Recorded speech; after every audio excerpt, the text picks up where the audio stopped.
Bismillahirrahmanirrahim. Nisa suresi ayet 106. وَاطْلُبْ الْمَغْفِرَةَ وَالْعَفْوَ مِنَ اللّٰهِ اِنَّ اللّٰهَ كَانَ غَفُورًا لِمَنْ تَابَ اِلَيْهِ مِنْ عِبَادِهِ رَحِيمًا بِهِ. Sen mağfiret ve affı... Buyurun. Ekranı paylaşayım. Tamam. Evet, ekrana verseydin iyi olur. Tamam. Şimdi paylaştım. Vatlub yani talep et el mağfirete vel afve. Mağfiret ve affu talep et minallahi Allah'tan. Neden? İnnallâhe kâne gafûren limen tâbe ileyhi. Kim tövbe ederse Allah onu affeder min ibadi kullardan. Rahimen bihim ve onlara da çok merhametlidir. Ve la tuhasim an eyyi şahsin yakunu ve yubaligu fi ihfai hıyanetihi. Sen hiç kimseyle tartışma, muhasemet etme ki o kişi ki yakunu ihanet eder ve yubaligu fi ihfai hıyaneti. O hıyanetinin gizlenmesine de çok aşırı gidiyor. Vallahu la yuhibbu men kâne kethîrel hıyaneti vel ismi. Allah Teala ihanet ve günahı çok olan kişileri sevmez Allah Teala. Yestetirûne minen nâsi inde irtikâbi ma'siyeten havfen ve hayâen. Bunlar insanlarda haya ederek ve korkarak işledikleri günahlarını gizliyorlar. Ama ve la yesturûne minallâhi. Bunlar Allah'tan gizlemiyorlar. Ve ma'ahum. Allah da onlarla birliktedir. Nasıl onlarla birliktedir? Bi ihatatihi bihim. Allah Teala onları kuşatmıştır. La yakfa aleyhi minhum şey'ün hine yudebbirûne khafiyeten ma la yarda minel kavli. Evet. La yakfa aleyhi minhum şey'ün. Onlardan, o kişilerden hiçbir şey Allah üzerine hafi değildir, gizli değildir. Hine yudebbirûne khafiyeten. Onlar gizlice bile plan kuruyorlar. Ma la yarda minel kavli. Yani Allah'ın razı olmadığı sözler böyle bir plan koruyorlar. Örneğin kedifai anil müznibi, bir suçluyu savunmak için ve ittihamil beli'i veyahut suçsüzü ittiham etmek ve kânallâhu bimâ ya'melûne fis-sırri vel-'aleni muhîtân. Allah Teala onların yaptığıyla gizli olsun, aşikar olsun onları kuşatmıştır. La yakfa aleyhi şey'ün. Hiçbir şey Allah üzerine hafi değildir. Ve seyucazihim ala a'malihim. Allah Teala onların yaptıkları üzerine onları cezalandıracaktır. Evet. Ha entüm ya men yuhemmukum emre haulâi ellezîne yertekibûne cürmen. Ey men yehemmukum emre haulâi ellezîne yertekibûne cürmen. Bu suçu işleyen kişilerin durumu size önemli olan ey kişiler, hasemtüm enhum fil hayâti dünya.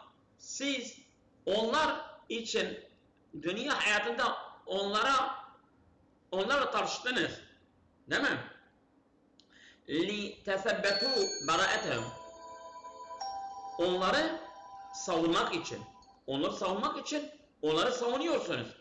Suçlu olmasına rağmen onları savunmak için, onların beraatini tespit etmek için onları savunuyorsunuz. وَتَدْفَعُونَ عَنْهُمُ الْعُقُوبَةَ. Ve siz cezayı onlardan engelliyorsunuz. فَمَنْ ذَا الَّذِي يُجَادِلُ اللّٰهَ عَنْهُ يَوْمَ الْقِيَامَةِ. Kim kıyamet gününde Allah'la onların hakkında mücadele edecek? Yani kim Allah'a karşı onları savunacak? Onların avukatları, onları koruyacak, savunacak kimse var mı? Yani siz bu hayat-ı dünyada onları savunuyorsunuz. Onları cezadan kurtarabilirsiniz. Ama öbür dünyada Allah'a karşı kıyamet gününde kim onları kurtaracak? Onları kurtaracak birisi var mı? Evet.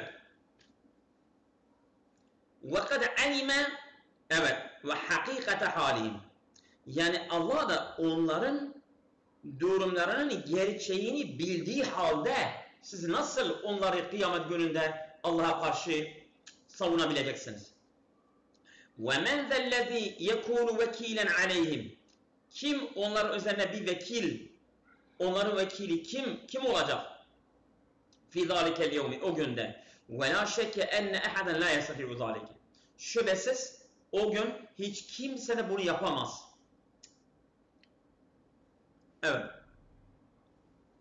وَمَنْ يَعْمَلْ عَمَلًا سَيِّئًا اَوْ يَظْلِمْ نَفْسَهُ Kim kötü bir iş yaparsa veyahut kendi nefsine zulmedip بِاِقْتِرَامِ الْمَعَاسِي yani suçları işlemekle sümme yatlubul mağfirete minallahi sonra Allah'tan mağfireti dileyerek mukirran bi zenbihi nadimen aleyhi günah yani suçunu itiraf ederek ve pişman olarak mukli'an anhu tabi o günahdan tamamıyla çekmek o zaman kim böyle yaparsa yecidillâhe ebeden gafûren li zunûbi rahîmen bihim o ebediyen Allah'ı onun günahını af ederek ve onunla merhametli olarak Allah'ı bulacaktır.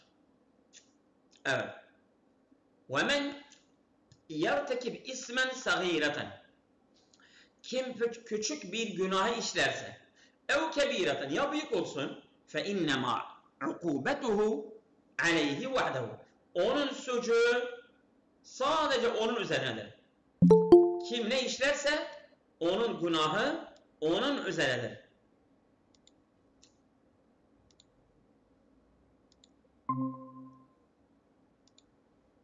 Evet.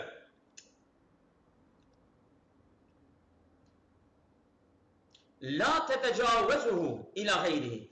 Onun günahı başkalarına geçmez. Ya birisi diyor ki ya sen bu işi yap. Senin günahın benim boynuma. Olmaz. Bu boştur ha. Bu palavradır. Öyle olmaz. Hiç kimsenin günahı ondan başkasına geçmez. Ancak başkası da bu işe katkısı olmuşsa hariç. Ve kâlallahu alîmen bi'amâlil ibâdi. Allah Teala kullarının yaptığıyla bilendir. Hakîmen fi tedbîrihi ve teşri'ihi. Allah Teala yani kendi düzeninde ve yasamalarında hikmet sahibidir. Evet. وَمَنْ يَرْتَكِبْ خَطِيئَةً عَلَى غَيْرِ عَمْدٍ Yani kasıt olmaksızın bir suç işlerse kim? اَوْ ismen bi'amdin veya kasten bir günah işlerse sümme yuttehemu bi insanen beri'en sonra masum bir insanı o günahla ittiham ederse yani mesela diğer bir adamı öldürmüş, bir adamı yaralandırmış yahut bir hırsızlık yapmış ya bir suç işlemiş o yaptığı suçu başkasının üstüne atıyor. Kim böyle yaparsa fakat tehammele bi fi'lihi zalike kizben şediden ve ismen beyinen. Bu yaptığı işle yani çok şiddetli bir yalan işliyor ve apaçık bir suç da işliyor. وَلَوْ لَا فَضُلُ اللّٰهِ عَلَيْكَ Eğer Allah'ın fazileti senin üzerine olmasaydı eyyuhar Resul ey Resul o nedir? Bi'asmetike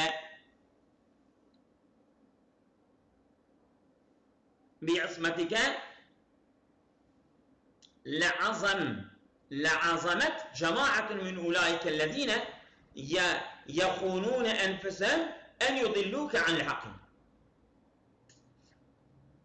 Yani Allah Teala'nın asmeti seni koruyor. Eğer o olmasaydı işte bu Allah'ın faziletidir. Senin üzerine seni masum kılmıştır. Eğer bu olmasaydı لَعَزَمَتْ جَمَاعَةٌ yani bir cemaat kast edeceklerdi. Niyet edeceklerdi. مِنْ اُولَٰئِكَ الَّذ۪ينَ o onlar ki يَخُونُونَ اَنْفَسَهُمْ kendi nefsine ihanet eden bir topluluk niyet edeceklerdi. Onların niyeti neydi? اَنْ يُضِلُّوكَ عَنِ الْحَقِّهِ seni haktan saptıracaklardı. Onların niyeti öyle. فَتَحْكُمَ بِغَيْرِ الْقَصْدِ sen yani adalet olmaksızın hüküm edecektin. Şimdi bu ayetin sebebi Medine'de birisi Müslümandır goya bir adamın evini deliyor, gidiyor, orada kırkızlık yapıyor. Ondan sonra geliyor, tamam, geliyor un çalmış, un. Ondan sonra gelip diyor bir Yahudi bunu yapmıştır. Bir Yahudi yapmıştır. Resulullah'a diyorlar, yani Resulullah gelip bu adamın elini kesecek, kırgızlık yapmıştır. Sonra mesele onun akrabaları onu savunuyorlar. Geliyorlar Resulullah'ın yanında, diyorlar bu adam çalmamıştır. Bak biz yukarıda dedik ya, siz bunları suçlu olanları savunuyorsunuz bu dünyada, öbür dünyada kim onları savunacak? Onu savunuyorlar. Sonra mesele biraz daha açığa çıkınca belli oluyor ki bu Yahudiler çalmamıştır, bu adam çalmıştır. Meseleyi anlayınca Medine'de kaçıyor, Mekke'ye geliyor. Mekke'ye geliyor, o zaman Mekke fethedilmemiş ve Mekke'de de aynı şekilde bir hırsızlık teşebbüsünü yapıyor ve divarı delerken divar onun üzerine çıkıyor ve adam ölüyor orada. İşte bu ayet onun hakkındadır ha. Yani diyor suçluyu savunuyorsunuz, suçu masum insanların üzerine atıyorsunuz. İşte ayet öyle diyor. Yani hatta Resulullah diyor, Allah diyor eğer benim sana ismet vermeseydim sen onlara güne hüküm edecektin. Seni haktan saptıracaklardı. Sen adaletle hüküm etmeyecektin. Ama Allah bu meseleyi ele alıyor ve mesele açığa çıkıyor ha. Evet. وَمَا يُضِلُّونَ hakikaten illa enfusehum. Bunlar gerçekten kendi nefslerini saptırıyorlar. Onlar seni saptırmazlar. لِأَنَّ عَاقِبَةَ مَا يَقْتَرَفُوهُ مِنْ مُحَاوَلَةِ الْاِضْلَالِ çünkü onların işledikleri sonuç o neydi? O dalalete çabalamak var ya, o raciun aleyhim. Onlara dönmektedir.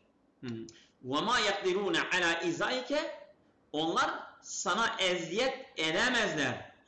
Neden? لِعَسْمَةِ اللّٰهِ لَكَ Allah'ın ismeti var sana. Allah seni koruyor. وَاَنْزَلَ اللّٰهُ عَلَيْكَ الْقُرْآنَ وَالسُنَّةَ Allah Teala senin üzerine Kur'an ve sünneti indirmiştir. وَعَلَّمَكَ مِنَ الْهُدَى وَالنُّورِ ve sana hidayet ve nuri Allah Teala öğretmiştir. مَا لَمْ تَكُنْ تَعْلَمُ قَبْلَ ذَٰلِكَ sen bundan önce bunu bilmezdin. Kur'an ve sünneti bilmezdin. Allah sana öğretti. وَكَانَ فَضْلُ اللّٰهِ عَلَيْكَ بِالنُّبُوَّةِ وَالْعِصْمَةِ Allah Teala'nın ismet ve nübüvvetle onun fazileti senin üzerinedir. Azimen, büyüktür. Min fevadil ayati, ayetin faydeleri. Ennehyu anil müdafaati vel muhasemeti anil mubtiline. Batıl ehlini savunmamak. Savunmaktan elhamdülillah. Savunmaktan sakınmak. Vel muhasemeti ve onlar için mücadele etmekten Allah Teala ne ediyor? Sakındırıyor. Ama Sen şimdi bakıyorsun bir sürü insanlar dalalata batıldadır ve insanlar o batıl insanları savunuyorlar. لِأَنَّ ذَٰلِكَ bu da mine taavuni al ismi vel udvani. Bu da yani saldırganlık, zulüm ve günah üzerine yardımlaşmaktır. Eğer bir insan batılse, kim onu savunuyorsa o da günah ve zulüm üzere yardımlaşmaktır. Allah bundan insanları sakındırıyor. يَنْبَغِي لِلْمُؤْمِنِ الْحَقْ اَنْ يَكُونَ خَوْفُهُ مِنَ اللّٰهِ Yani gerçek mümin ona gerekir ki Allah'tan korkacak. وَتَعْزِيمِهِ مِنَ اللّٰهِ وَتَعْزِيمِهِ Allah'ın azametinden korkacak. وَالْحَيَاءِ مِنْهُ Allah'tan haya edecek.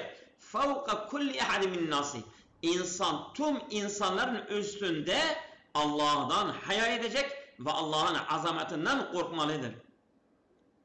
Sa'atu rahmetillahi ve mağfiretihi Allah'ın rahmeti ve mağfireti geniştir. Limen zaleme nefsehu kim kendi nefsine zulmederse mehma kana zulmuhu onun zulmü ne olursa olsun. İza saddaka fi tevbetihi eğer tevbesinden doğruysa ve raca'a an zembihi ve günahından da vazgeçerse Allah'ın mağfireti geniştir. Onu da kuşatır ve onu affeder. Et-tehziru minel ittihamil beri'i. Bak. Allah Teala diyor yani masum bir insanı ittiham etmekten sakının. Ve kasfihi bima lem yekun minhu. Ondan olmayanı ona atmayın. Ve enne fa'ile zalike kad vaka'a fi eşeddil kizbi vel ismi. Bunu yapan kişi kesinlikle günah ve şiddetli bir yalana girmiştir. Evet. Devam ediyoruz. Mehmet Şah hocam orada mısınız? Alo. Buradayım hocam. Sen müsait misin bunun mealini okusan? Valla müsait değilim, iş yerindeyim. Tamam, Ben takip ediyorum. Tamam. Tamam biz devam ediyoruz. La hayre fi kefiri min necvahum illa men emara bi sadakatin ev ma'rufin ev islahin beynin nas. La hayre fi kefiri minel kelami. Yani çok konuşmaktan bir yarar yok. Ellezî yusirruhun nasu. İnsanları sevindiren, bazı insanlar mesela onları güldürmek için çok fazla konuşuyorlar.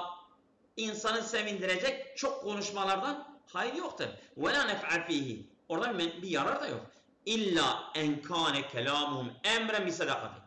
Ancak onların konuşmaları bir sadakaya emir olarak varsa, yani onun hakkında konuşuyorlarsa, ev ma'rufin veyahut bir iyilik etmek için, ev ma'ruf da câe bi şer'u, şeriat, yani yasal olarak gelmiştir, o ma'ruftur, onun hakkında konuşuyorsun, bir vaaz veriyorsun, ondan sonra bir dini konuşmadır, o konuşma ne kadar yaparsan iyidir. وَدَلَّ عَلَيْهِ الْعَقْلُ Hem şeriat o marufla gelmiştir ve akıl da onu ifade ediyor. O iyi bir şeydir. Onun hakkında konuşmak iyidir. اَوْ دَعْوَةً اِلَى اِصْلَاحِ بَيْنَ الْمُتَنَازِعَيْنِ İki çekişen arasına düzeltmeye bir davetse, yani bir anlaşmaya giriyorsunuz. Onları barıştırıyorsun. Bir barış var. Onun hakkında konuşuyorsun. وَمَنْ يَفْعَلْ ذَٰلِكَ طَلَبًا لِرِضَاءِ اللّٰهِ Allah'ın rızasını talep ederek kim bunu yaparsa فَسَوْفَ نُؤْتِهِ ثَوَابًا عَظِيمًا Biz ona büyük bir mükafat vereceğiz.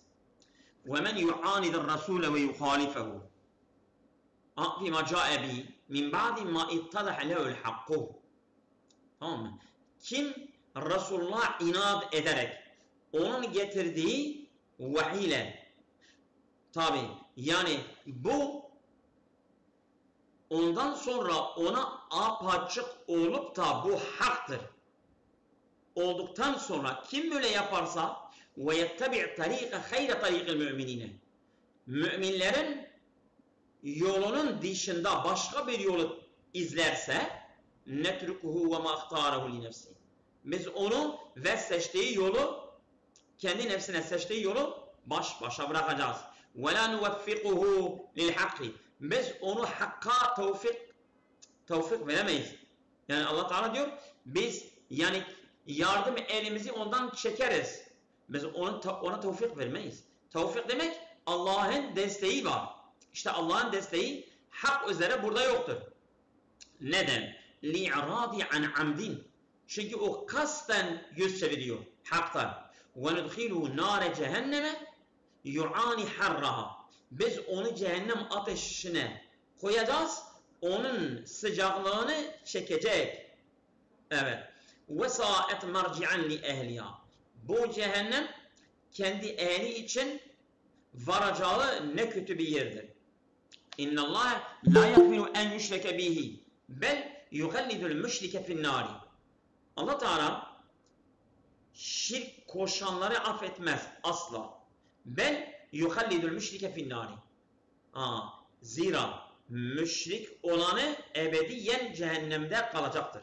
Ve yaghfiru madune şirki.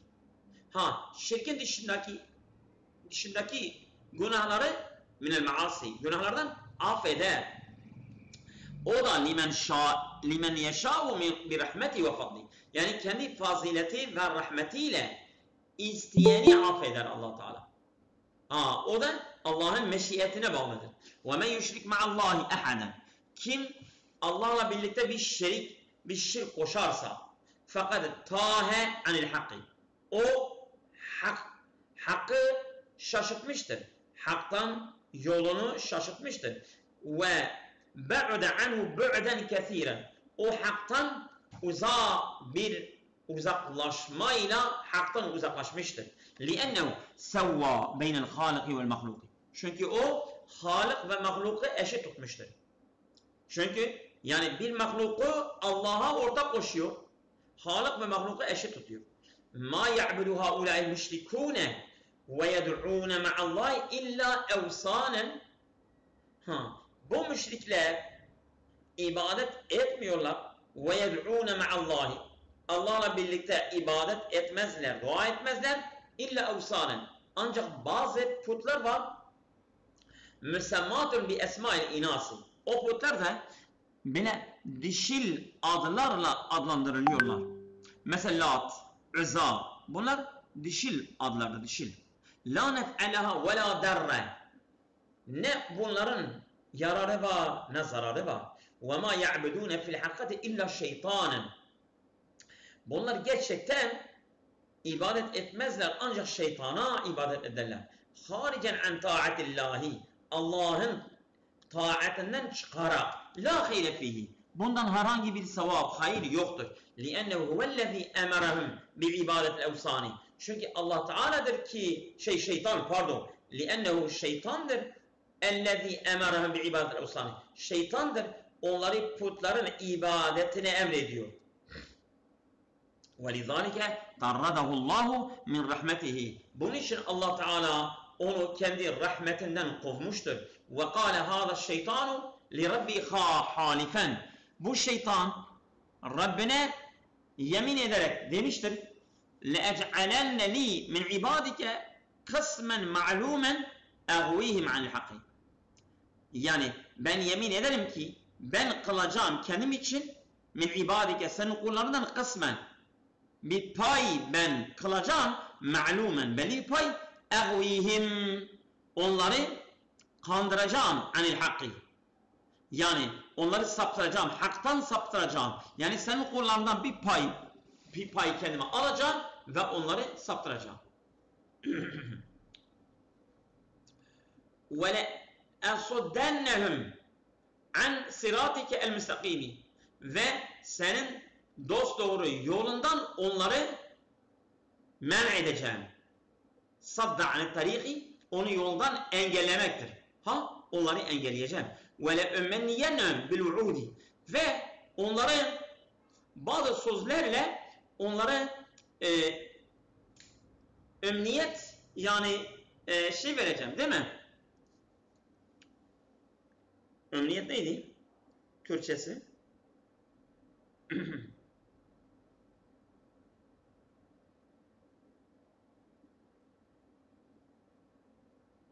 güven vereceğim, emniyet vereceğim. Yani kuruntu olarak ve le ümenniyenehum bil vuudi. Yani sözlerle onlara kuruntu şekilde vereceğim el kazibeti. Yalan sözlerle kuruntu onlara vereceğim.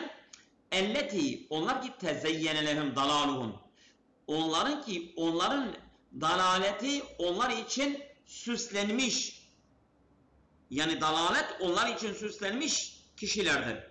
Ve le amurennehum ve onları da emredeceğim bi takti'i azanil en'ami. Onlar hayvanların kulaklarını kesmesiyle onları emredeceğim. Neden? Li tahrim ma halallahu minha. Allah Teala haram kılmıştır. Evet. Li tahrimi ma halallahu minha. Li tahrimi ma halallahu minha. Allah onlara haram ma ehallallahu min. Allah onlardan helal kıldığını o haram yapıyorlar. Yani mesela halaldir. Bunlar hangi hayvanın kulağını kesiyorlarsa diyor artık bu haramdır. Bu biz Allah için bunu kurban etmişiz. Hiç kimse ona dokunmayacaktır. Ha? Yani neden? Mesela bir hayvanın kulağını kesmek yani niye o kadar günahdır? Aslında günah değildir. Ama şu şekilde günah oluyor. Onun kulağını kestikten sonra diyor bu sanki Kabe'ye biz kurban etmişiz, hediye etmişiz. Allah yolunda bu yani kimse ona dokunamaz. Yani o şekilde ona veriyorlar. Onun için Allah Teala diyor bu haramdır ha. Yani helal olduğu bir şey haram kılıyorlar. Allah diyor bu günahtır. Evet. Ve le amurennehum bi taghyiri halqillahi. Ve ben onları emredeceğim Allah'ın yarattığını değiştirmek. Yani mesela erkektir kadın kendi kadın yapıyor. Kadındır erkek yapıyor. Ondan sonra şeklini, şeyini vesaire değiştiriyorlar. Ama bu da şeytan onlara emrediyor. وَمَنْ يَتَّقِلِ الشَّيْطَانَ وَلِيًّا يَتَوَلَّهُ وَيُطِيعُهُ. Kim şeytanı bir veli olarak tutup onun velayetini ona verip ve ona itaat ederse fakat خَسِرَ خُسْرَانًا بَيِّنًا. O apaçık bir hasara düşmüştür. Bir muvalat-ı şeytan-ı racimi. Şeytan-ı racimin velayetiyle hasar etmiştir. Evet. يَعِدُهُمُ الشَّيْطَانُ الْوُعُودَ الْكَاذِبَةَ. Şeytan böyle yalan sözlerle onlara söz veriyor. وَيُمَنِّهِمْ الْاَمَانِيَ الْبَاطِلَةَ. Batıl kuruntularla onlara kuruntu veriyor. وَمَا يَعِدُهُمْ فِي الْوَاقِعِ اِلَّا بَاطِلًا لَا حَقَّدَ لَهُ. Onlara gerçekten bir söz vermiyor. Evet. İlla batıl, gerçeği olmayan bir batılla onlara söz veriyor. Ulaike muttebi'un li hatuvat şeytani. Bu şeytanın adımlarını, planlarını takip eden bunlar var ya, وَمَا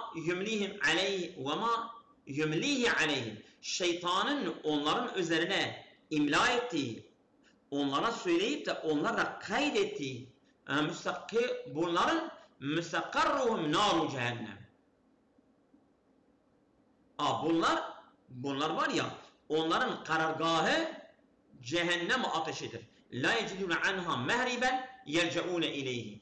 Herhangi bir kurtuluş, kaçış bulmuyorlar ki oraya iltica edecekler, oraya başvuracaklar. Min fevaidil ayati ekseru tenacin nasi la hile fihi. Yani insanların çoğu gizli tuttukları, gizlice görüştükleri şeylerden hayır yoktur. Ben rubama kana fihi vizrun. Bilakis onların çoğunda da günah var. Ve halinu min kelamin. Onların konuşmalarından azı fima beynehum aralarında yetadaminu hayran ve ma'rufen. Bu bir hayır ve iyiliği içeriyor. Muanedetur Rasuli ve muhalefetu sebilil müminine. nihayetani el-bu'd anillahi ve duhulin nari. Resulullah inat ederek ve müminlerin yolunun tersine yol seçmek, bu ikisi Allah'tan son derece uzaklaşmaktır ve ateşin girmeye sebeptirler. Kullu zunubi tahta meşiyetillahi. Tüm günahlar Allah'ın meşiyeti altındadır. Fakat yugfer li sahibiye, bazen o günah sahibini affeder Allah. İlle şirka, şirk hariç. Fela yagfiruhullahu ebeda. Allah Teala asla şirki affetmez. İz lem yetüb sahibu, iza lem yetüb sahibu ve mâte aleyh. Eğer bu şirkin sahibi tövbe etmeden ölürse. Gayetü şeytani sarfın nasi an ibadetillahi. Şeytanın amacı insanları Allah'ın ibadetinden vazgeçmektir. Evet. Ve min a'zami vesaili tezyinul batili. Şeytanın en büyük aracı batılı süslendirmektir. Bil emanil garareti, yani böyle kandırma kuruntularla vel vu'udil kazibeti ve yalan vaadelerle, sözlerle onları kandırıyor. Tamam mı? Allah'a emanet olun. Namazdan sonra görüşmek üzere. Allah razı olsun. Orada mısınız?